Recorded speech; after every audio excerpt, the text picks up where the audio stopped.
Bonjour à tous, je suis Ludovic Leclerc, votre analyste pour belgianinvestor.be. Voici la mise à jour en vidéo de mon avis concernant l'euro-dollar. Alors l'avis sur l'euro-dollar, vous le connaissez, vous le savez, il va pas être très évolutif, en tout cas c'est la baisse qui est programmée, qui se poursuit, qui s'accélère encore avec cette bougie de vendredi qui passe clairement sous les 1,26 et l'accélération se fera tant qu'on n'aura pas atteint cette zone comprise entre 1,20 et 1,22, on va dire une zone assez large, mais c'est vraiment cet objectif qui est visé par les traders. Et si vous soyez des traders ou bien swing traders avec des produits particuliers, quoi que vous fassiez, c'est la zone que vous devez travailler. Donc profitez de tous les rebonds pour reprendre des positions baissières et aller retravailler un retour dans cette zone 1,20, 1,22. Ça nous vous laisse encore, si vous êtes des traders, beaucoup de pipes à prendre.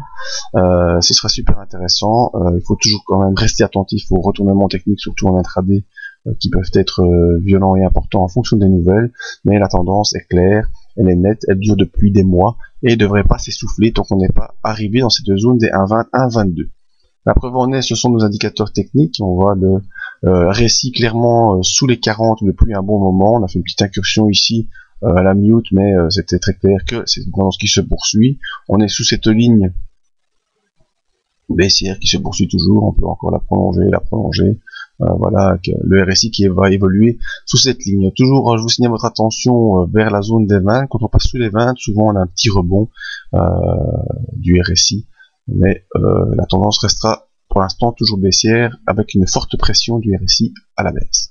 Le MACD également, c'est aussi très clair. On est baissier déjà depuis la mi-juillet. Malgré ce petit retour aussi à la mi-août, eh bien, on a toujours été baissier. Et la grosse accélération s'est faite après ce triple non-croisement haussier. Donc ça c'est toujours très important, c'est un exemple à ne pas oublier, un triple non-croisement haussier, et ensuite accélération baissière du MACD. Donc pour l'euro-dollar, toujours baissier, objectif 1,20, 1,22. Je vous invite à venir sur le site pour voir les autres analyses en vidéo et peut-être venir visiter notre zone membre qui peut vous aider avec nos analyses techniques. Merci à tous, à bientôt.